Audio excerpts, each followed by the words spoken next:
Saya sudah menjelaskan, mau terima sak karepmu, enggak mau terima sak karepmu, besok sing dihisab yo sampean-sampean dhewe, duduk saya. Amin.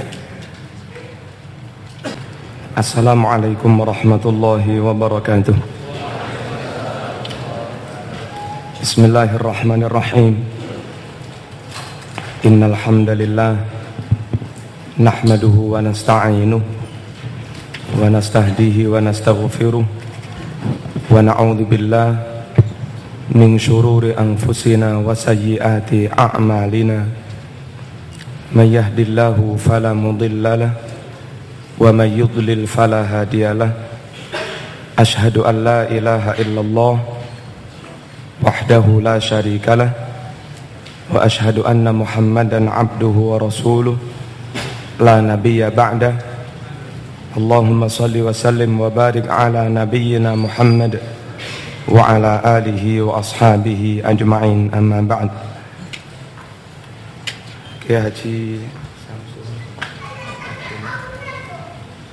Haji Abdullah Samsul Arifin sebagai pemateri yang kami hormati, para pejabat di lingkungan Universitas Brawijaya, di lingkungan Fakultas Hukum Universitas Brawijaya, para dosen yang sangat kami hormati, para tamu, mustami'in, mustami'at, hadirin hadirat, rahimakumullah.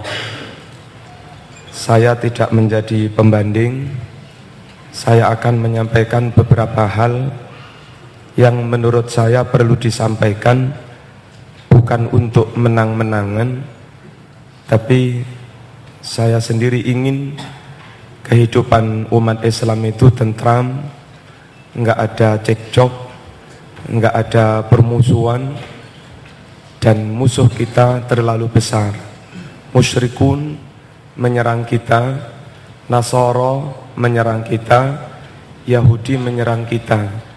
Kalau musuh menyerang kita, kita masih juga bermusuh-musuhan antar teman sendiri, maka selesailah sudah. Ada guyonan di SMS, di HP. Sekarang setan sudah istirahat, tidak mau lagi menggoda, mengganggu manusia. Bukan karena manusia sudah nakal, tapi justru sekarang setan takut khawatir nakalnya manusia. Karena kalau diukur-ukur, manusia sudah lebih jahat daripada setan. Jadi setannya takut. Bapak Ibu rahimakumullah, kehidupan saya di Malang, saya memang ketua NU, tapi saya ingin berdakwah untuk semua. Diterima monggo, enggak diterima juga monggo. Dan alhamdulillah, terserah mereka jadi NU apa tidak, tapi asal sudah baik, mengikuti Quran Sunnah, menghormati para ulama, menghormati para sesepuh, menghormati orang-orang yang seharusnya dihormati, entah secara formal ngaku jadi NU atau tidak. Menurut saya itu sudah lebih baik daripada wis ora NU ngilok-ngilok ini pisan.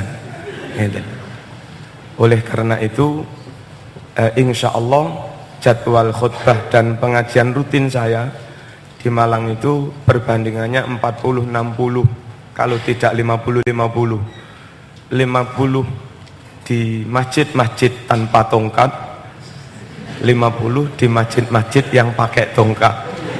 Saya kira ngerti sendiri lah. Atau bisa jadi yang 60 di masjid yang tanpa tongkat, yang 40 di masjid yang pakai tongkat.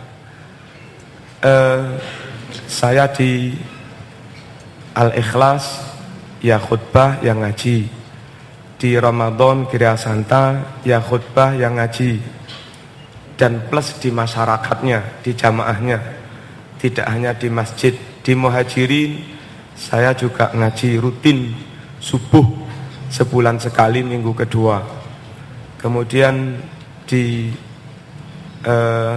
Ahmad Yani Sabtu 8 sekali pagi, Saya juga ngaji di sana dan banyak lagi. Dari komunitas-komunitas yang kelihatannya di luar NU, di luar tradisi NU, itu alhamdulillah setelah kita bergaul dengan mereka-mereka, menurut saya cukup kondusif, cukup baik situasinya sekarang. Nggak usah saya sebut masjidnya. Di masjid tertentu itu selesai ngaji, itu biasanya terus mereka menulis nama-nama, Ustadz ini nama mbah saya, ini nama orang tua saya yang sudah meninggal, mohon dikirimi doa. Nah begitu. Itu di masjid yang tradisinya tidak NU. Nah begitu. Jadi saya kira perkara mereka nggak masuk NU, urusan mereka. Tapi amaliyahnya sedikit-sedikit sudah diterima. Kemudian beberapa orang yang dulu menentang Sayyidina, itu sekarang sudah tidak asing. Kita mendengar pejabat debat atau siapalah, itu mengucap Sayyidina. Alhamdulillah kami diterima. Begitu. Saya pernah bilang pada beliau-beliau, sampean itu kok mengharam-haramkan Sayyidina itu gimana? Lawang sampean sendiri kalau bersolawat sering pakai Sayyidina. Masa iya? Lah iya. Itu kalau sampean sambutan pakai bahasa Indonesia, solawatnya mesti Sayyidina. Semoga solawat salam dilimpahkan pada junjungan kita Nabi Muhammad SAW. Nah kalimat junjungan kita itu terjemahan dari Sayyidina. Jadi lucu bin ajaib kalau sampean itu memusyrik-musyrikan Sayyidina, tapi tanpa disadari mengucap kalimat yang itu terjemahan dari Sayyidina. Loh saya nggak ngerti lah, kalau goblok jangan berfatwa.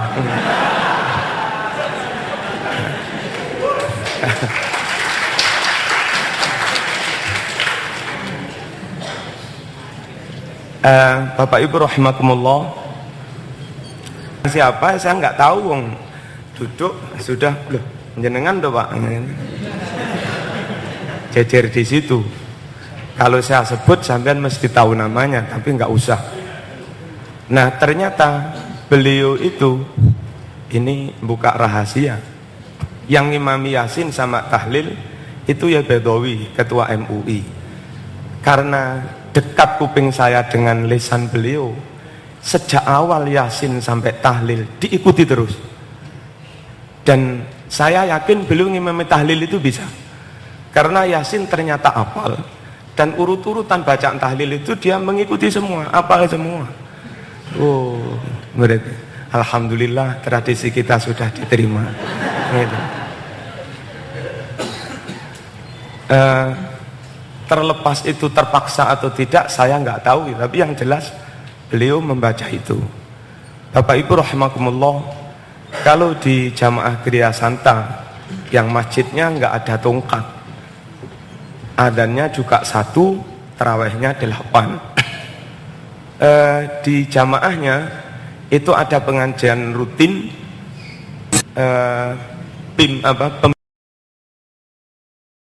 lepaskan dari Unibro ini juga ketua jamaahnya itu. Nggak usah saya sebut, nanti jadi fitnah. Acaranya kumpul lalu baca waqiah atau baca surat Mulk. Setelah itu ada satu yang membuka acara itu dengan membaca Fatihah.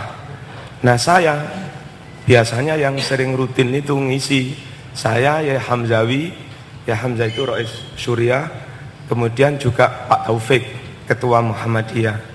Ketika saya disuruh Ustaz jenengan buka dengan surat Fatihah, saya nggak berani.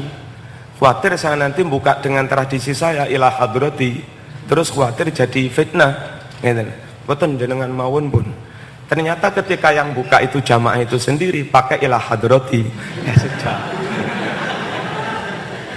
Makanya saya nggak usah apa rame-rame. Akhirnya juga dilakoni. Dan saya pesan kepada siapapun yang terbiasa NU, yang terbiasa dengan tradisi tahlilan ila hadrati, kalau ada orang, ada pendatang baru, ada dalam tanda petik mu'allaf baru. Terus melakukan itu tolong jangan diolok-olok, disupport gitu loh. Wong nggih. Lah kok yo dibaca. Nah, maksud saya katanya beliau tadi mbok yo ojo mentil-mentil begitu. Yang konsisten. Kalau memang sholawat harus dari Kanjeng Nabi, sholawatnya hanya Allahumma sholli ala Muhammad wa ali Muhammad wa azwaji dan seterusnya itu. Kama shollaita ala Ibrahim. Jangan yang lain-lain. Semoga sholawat salam. Jangan. Ya, sallallahu. Jangan. Apa tadi? Wassalatu wassalamu ala asyrafil anbiya wal mursalin juga. Jangan. Nah, ini tentang redaksi sholawat. Terus kemudian tentang Sayyidina tadi sudah saya permasalahkan. Kemudian tentang Tarawih 20. Tarawih 20 itu gagasan Umar karena melihat ketika itu sahabat itu tarawih itu kacau. Ada yang rakaat sedikit, ada yang banyak, ada yang berjamaah fasalla rajulun ya wa shalla wara'ahu rahtun, kan begitu. Wa shalla rajulun akhar wa shalla wara'ahu ruhaid. Itu di hadis Bukhari begitu. Ada orang ketika Umar itu sidak ke masjid, ternyata orang sholat tarawih itu saenake dhewe. Ada yang rakaatnya sedikit, ada yang banyak. Terus banyak enggak jamaah. Lalu Umar berinisiatif, ayo jamaah semua, diimami oleh Ubay bin Ka'ab. Satu imam, Ubay bin Ka'ab. Jangan kacau seperti ini. Sekalian rakaatnya disepakati 20. Yang riwayat rakaat 20 dari Umar dan para sahabat yang lain itu tidak dhaif, karena menurut Ibnu Taimiyah di kitab Al-Fatawa Al-Kubra, seperti yang dinukil kader PKS Ustadz Imam Syafi'i DPR Kabupaten yang dulu juga pernah dialog dengan saya, dia menukil ucapannya Ibnu Taimiyah di kitab Fatawa Al-Kubra, waqad thabata an Umar wa ashabihi annahum qamu fi Ramadan bi 20 raka'atan, bahwasanya Umar dan para sahabat tarawih dengan 20 rakaat itu riwayatnya akurat, sabata, enggak lemah begitu. Nah, kalau yang panjenengan lemah berarti jenengan menentang Ibnu Taimiyah. Apa mungkin pengagum Ibnu Taimiyah abang menentang Ibnu Taimiyah? Nah, itu Umar dengan para sahabat mensepakati jamaah 20. Nah, anehnya jamaahnya diterima, 20-nya emoh dengan tuduhan bid'ah. Sebetulnya kalau yang dari Umar itu bid'ah, alasannya tidak dari Kanjeng Nabi, sekalian kedua-duanya jangan dilakukan. 20-nya ya jangan, jamaahnya juga jangan. Karena yang dari Umar itu bukan hanya 20-nya tok, 20-nya ya dari Umar, jamaahnya juga dari Umar. Kan lucu bin ajaib, dari Umar bid'ah, berarti jamaah tarawih juga bid'ah, 20 juga bid'ah. Tapi 20 emoh karena bid'ah, kalau bid'ah itu jamaah mau. Dan itu kan kalau mau konsisten, Umar itu bid'ah. Nah, kalau Umar itu bid'ah, tarawih jangan berjamaah dan jangan 20. Langsung merujuk pada Kanjeng Nabi yang tidak pernah menambah lebih dari 11, baik di Ramadan atau di luar Ramadan. 4 panjang lalu 3. Kalau ingin merujuk Nabi itu tok moh yang Umar, 1, jangan jamaah, karena dalam hadis itu enggak ada penjelasan sama sekali kalau Nabi melakukan 11 itu jamaah, enggak ada. Terus yang kedua, melakukannya jangan Ramadan tok, karena bunyi hadis itu la fi Ramadan wa la fi ghairi, baik di Ramadan atau di luar Ramadan. Ngapain sampean Ramadan tok? Lawang 11 itu Ramadan dan luar Ramadan. Terus yang ketiga, jangan niat tarawih, karena di situ nggak ada penjelasan dari hadis sama sekali bahwa 11 itu oleh Nabi dinati tarawih. Apalagi di kapling-kapling yang 8 tarawih, yang 3 witir, itu kapling dari mana? Cari, pokoknya hadis, di luar hadis jangan. Saya mau dawuhnya Ibnu Taimiyah, pokoknya hadis. Cari hadis yang mengatakan iki sing 8 iku tarawih Kang, sing 3 iku witir Kang. Enggak ketemu, sampai nduweh enggak ketemu. Berarti mengkapling-kapling itu tidak berdasar hadis, apa juga bid'ah. Nah, begitu. Terus rincian 11 itu di hadis Bukhari tidak selamanya 8 plus 3. Ada yang masna fa idza khasyiya subha, ya, kalau Nabi sudah khawatir subuh terus shalla rakaatan wahidah tutiru ma qablahu, 2 10 ditutup 1. Terus ada juga riwayat Bukhari 4 ditutup 3. Ada juga riwayat Bukhari 2 6 ditutup 5, gitu kan. Nah, kalau persepsinya itu yang jangkep tarawih, yang 3 witir, oke lah. Tablingan itu berdasar ijtihad, sing genep dianggap tarawih, yang ganjil dianggap witir. Karena yang jangkep itu 8, maka dianggap tarawihnya 8. Terus karena yang ganjil itu 3, maka dianggap witirnya 3. Kalau persepsinya yang jangkep itu tarawih, yang ganjil witir, terus dengan riwayat Bukhari satunya gimana? Yang 10 plus 1, apa terus tarawihnya 10, apa witirnya 1? Riwayat Bukhari satunya yang 6 plus 5, apa tarawihnya 6, terus apa witirnya 5. Andai orang itu terbuka saja, oh tarawih itu tidak harus 8 Kang, 6 ya oleh, ya, 8 ya oleh, 10 ya oleh, mending sih berpendapat gitu. Tapi takut lek gak ngene bid'ah dolalah neraka ngono itu apa nek gak sumpek gitu. Lek enggak 8 plus 3 bid'ah, padahal hadisnya itu ada yang 10 plus 1, masuk Bukhari bid'ah, ya. Ada yang 6 plus 5, masuk Bukhari bid'ah. Ini hanya bertanya saja sama jawab dewe. Saya akan bertanya. Kemudian Aisyah dalam meriwayatkan maksimal 11 tadi, Aisyah itu mengatakan begini, tanya pada Nabi, atanamu qabla an tutir ya Rasulullah, nopo panjenengan tidur sebelum witir wahai Rasulullah? Jawabnya Nabi, na'am innahu tanamu ainaya wala yanamu qalbi. Memang mata saya tidur, tapi hatiku enggak pernah tidur. Pertanyaan Aisyah tentang witir itu mengindikasikan kuat kalau yang dimaksud sholat malam maksimal 11 itu sholat witir.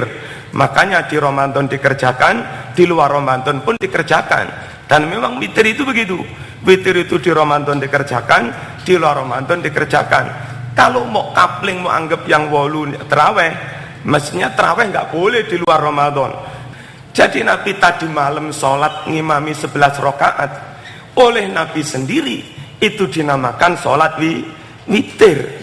Saya khawatir kalau saya jamaah terus, nanti jangan-jangan sholat witir diwajibkan. Nabi tidak mengucap begini, saya khawatir kalau yang terawih 8 plus witir 3 itu diwajibkan. Nabi nggak jawab begitu. Nah, kalau Nabi menyebut tadi malam itu witir, ngapain kita menyebut itu terawih plus witir? Saya sudah menjelaskan, mau terima sakarepmu, nggak mau terima sakarepmu, besok sing dihisap yo sampean dewe, duduk saya. Selanjutnya ada yang lebih keras lagi. Dulu orang ini ngajar di PGA Jalan Bandung, yang anaknya pernah menjadi pimpinan laskar jihad. Bapaknya itu dulu jadi guru di PGA Bandung sini, Jalan Bandung sini. Nah, sampai mengatakan ini nggak saya tulis, ya, tanggal berapa saya lupa. Beliau mengatakan, wong saya dulu juga ngajar di situ.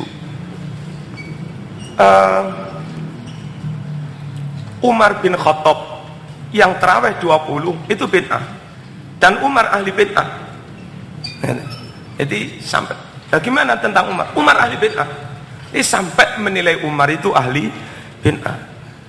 Tentu karena bid'ah, karena tarawih 20 plus jamaah, maka yang dibid'ahkan mestinya enggak Umar toh. Ya semua sahabat yang mengikuti jejaknya Umar dibid'ahkan semua. Dan kalau para sahabat itu dianggap bid'ah semua, sesat semua, pertanyaan selanjutnya, bagaimana tentang hadis Bukhari Muslim yang rata-rata diriwayatkan lewat sahabat yang tarawihnya 20 itu. Apa terus hadis itu kita tolak? Hadis innamal a'malu binniyat kita tolak. Ini kan riwayat dari Umar ahli bid'ah. Ini kan riwayat dari Ali ahli bid'ah. Begitu. Lah terus kalau hadis-hadis Bukhari Muslim kita tolak, alasannya karena riwayat dari Umar itu bid'ah. Terus kita pakai hadis mana? Ono sholat nggak ada rukuk, nggak ada sujud, ngene tok. Alasannya sholat tentang 5 waktu itu kan riwayat Bukhari dari sahabat Abu Hurairah. Lah Abu Hurairah menurut riwayat tarawih 20 kan ahli bid'ah. Makanya hadis sholat 5 waktu itu hadis diriwayatkan ahli bid'ah. Saya mau akhirnya ikut Quran tok. Quran nggak memperinci caranya sholat, nggak memperinci waktunya sholat. Paling-paling hanya disuruh sholat atau bertasbih pagi dan sore gitu tok. Wasabbihuhu bukratan wa asila. Bertasbihlah. Wa fi riwayatin dalam tafsir sholatlah pagi dan sore. Moh sholat 5 waktu karena menolak hadis karena hadis itu diriwayatkan para sahabat yang tarawihnya 20 bid'ah. Dan kalau hadis itu tetap diterima, muncul permasalahan. Wong ahli bid'ah kok diterima? Ini kan ya repot juga.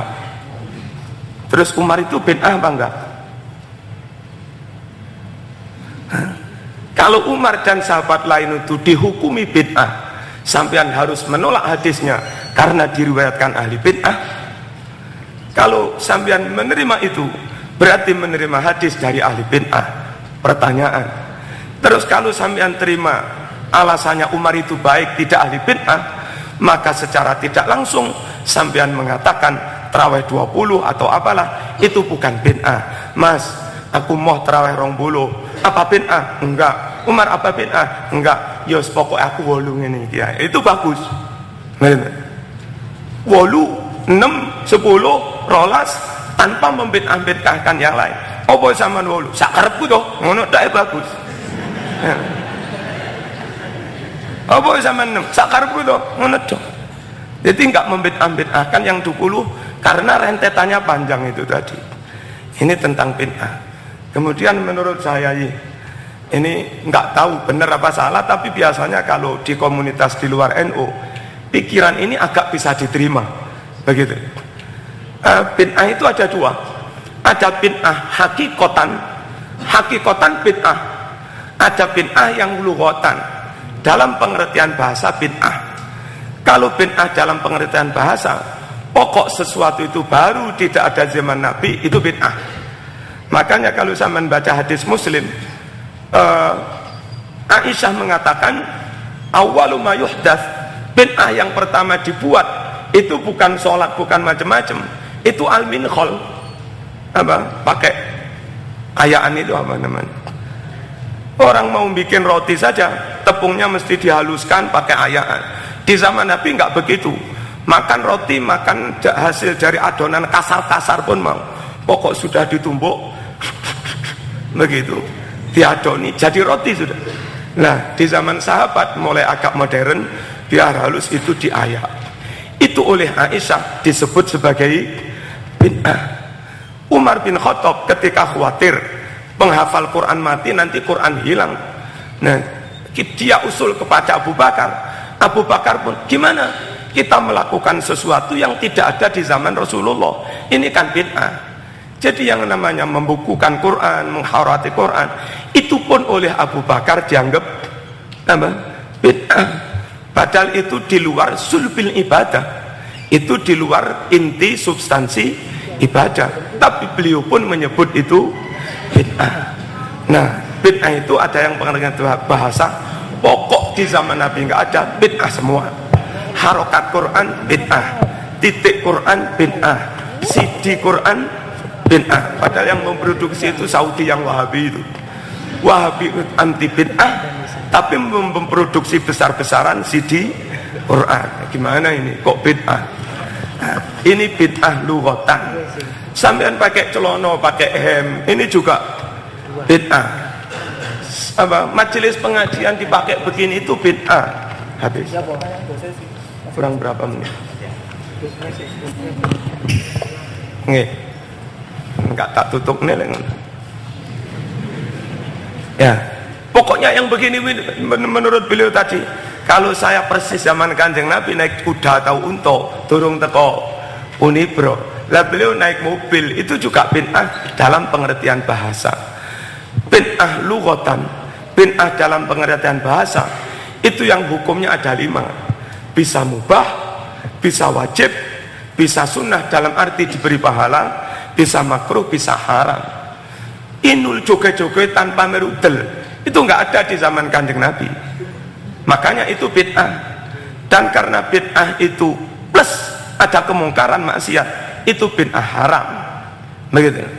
Kemudian begini-begini membuat diskusi semakin nyaman.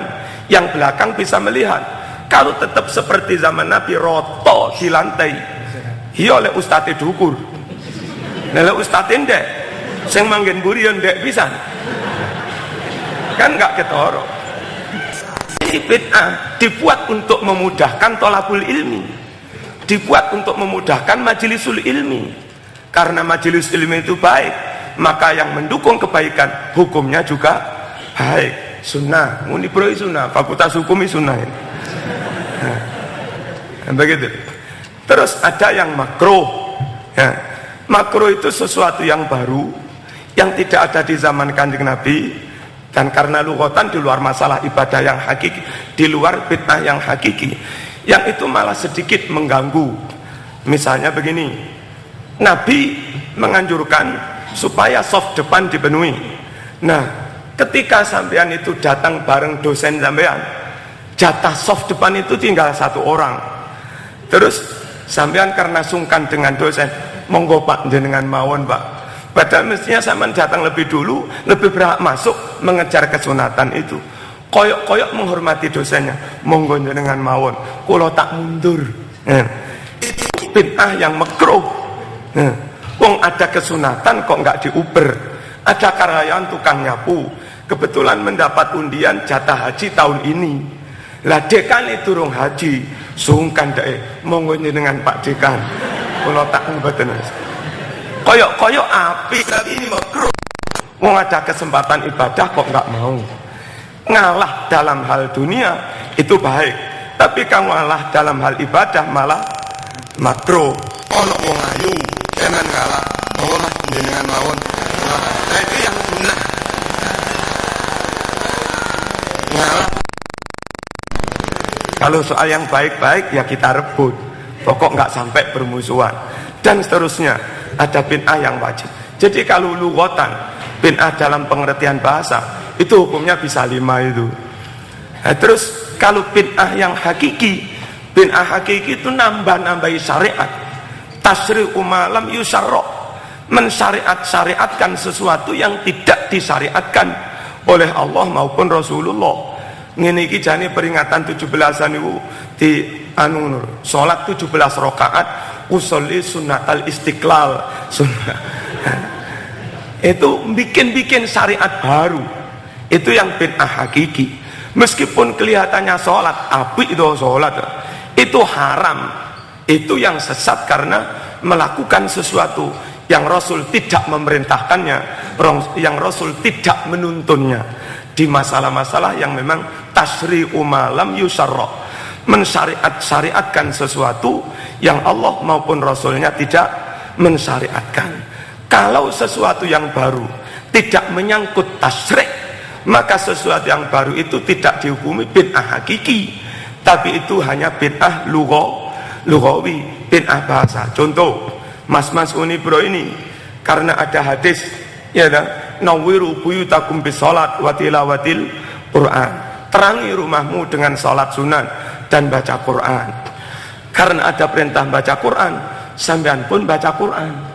Tapi syariat tidak ngatur berapa lembar, nggak diatur, jam berapa nggak diatur, sehari berapa lembar yang nggak diatur. Akhirnya sampean bikin sendiri, tidak ada maksud membikin syariat sakarepku.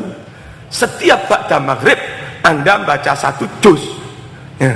Tentu itu bid'ah, karena tidak ada perintah dari Nabi bacalah Quran ba'da maghrib 1 juz, itu enggak ada. Hadis begitu itu nggak ada. Tapi sampean membiasakan tradisi baca Quran ba'da maghrib 1 juz, kan nggak ada dalilnya. Begitu. Yang ibadah baca Qurannya, tapi mau berapa kan terserah kita. Waktunya jam berapa terserah kita. Itu meskipun nggak ada di zaman Nabi, merutinkan 1 juz ba'da maghrib, nggak ada di zaman Nabi, itu bukan bid'ah hakiki, itu lughawi. Boleh-boleh saja. Tapi setelah boleh, lama-lama juga bisa haram. Kalau itu sampean jadikan ajaran yang sifatnya mengikat kepada santri-santri. Ini saya dulu dapat amalan ini dari guru saya. Baca Quran itu harus 1 juz ba'da maghrib. Kalau tidak 1 juz, tidak ba'da maghrib, enggak sah. Akhirnya kepada seluruh masyarakat sampean, jamaah sampean, murid sampean, diajarkan seperti itu. Sehingga di kalangan mereka itu kayak menjadi syariat, kudu 1 juz, kudu ba'da maghrib.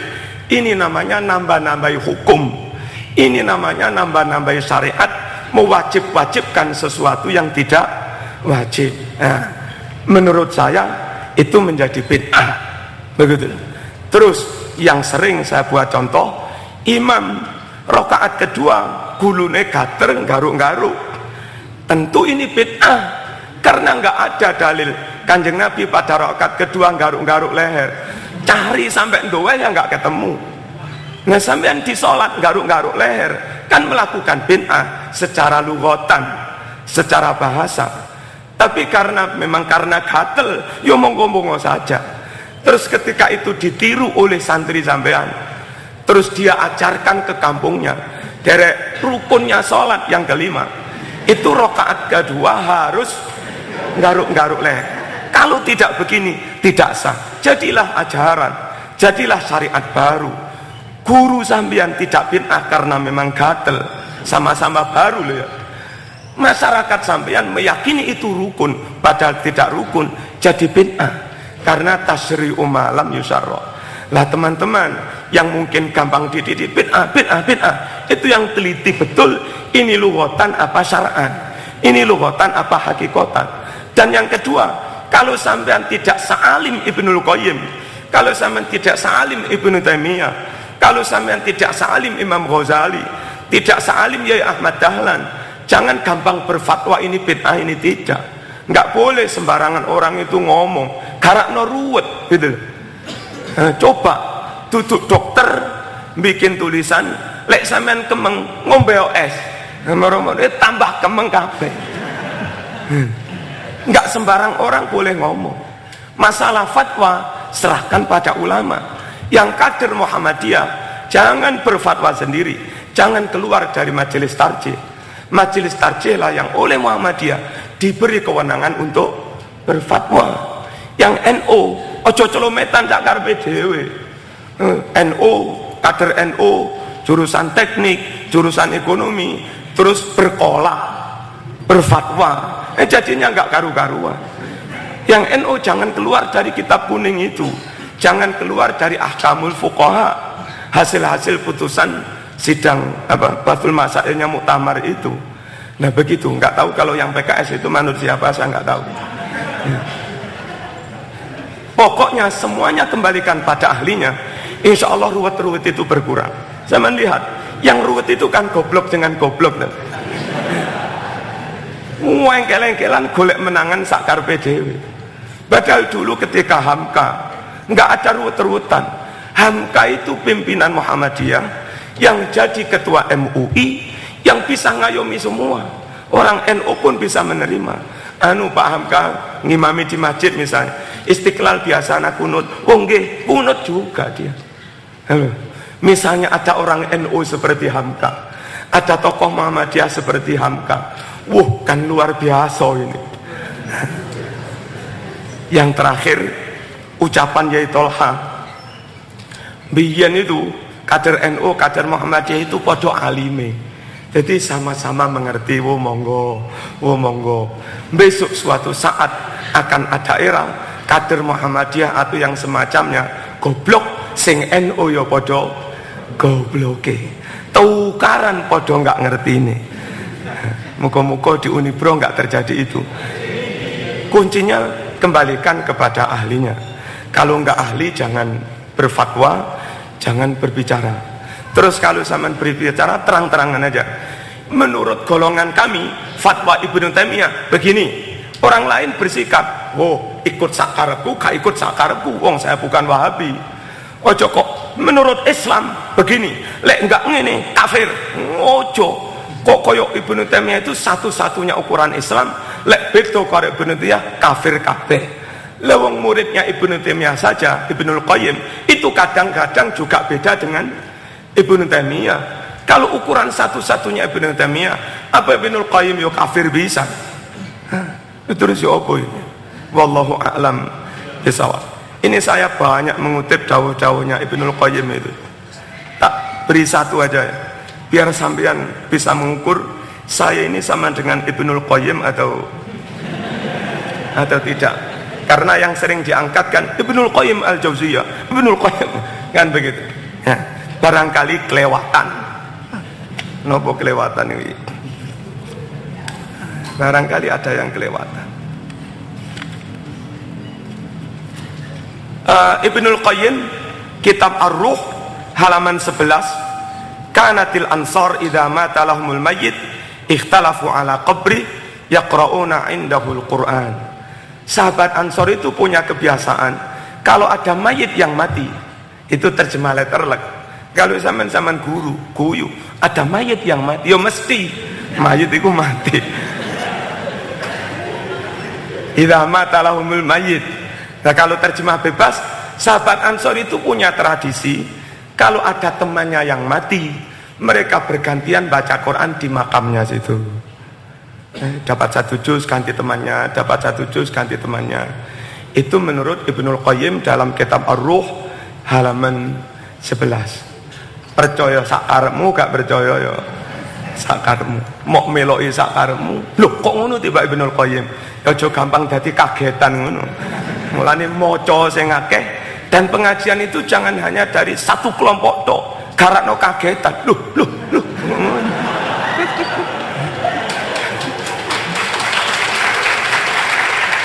Begitu. Di Malang itu mumpung sampean di Malang, banyak ustadz, tokoh Muhammadiyah alim-alim, tokoh yang NU juga alim-alim. Gus Suti ngaji, pokoknya sempat aja. Gus Soleh, Habib Soleh ngaji. Yai Mas Duki ngaji. Pak Taufik itu di Blimbing di kantor cabang Muhammadiyah ngaji Riyadhus Shalihin, melok pisan. Begitu. Terus Pak Yai Mukhlis Usman digantian dengan saya di Ahmad Yani ngaji tafsir. Tapi beliau batas subuh, sampean juga melok. Lah sing dimeloki situk to. Oh, lek gak iki neraka. Lek gak iki neraka. Lek sampean kapan ngapling swarga iki? Kok iso? Saya kira begitu. Assalamualaikum warahmatullahi wabarakatuh.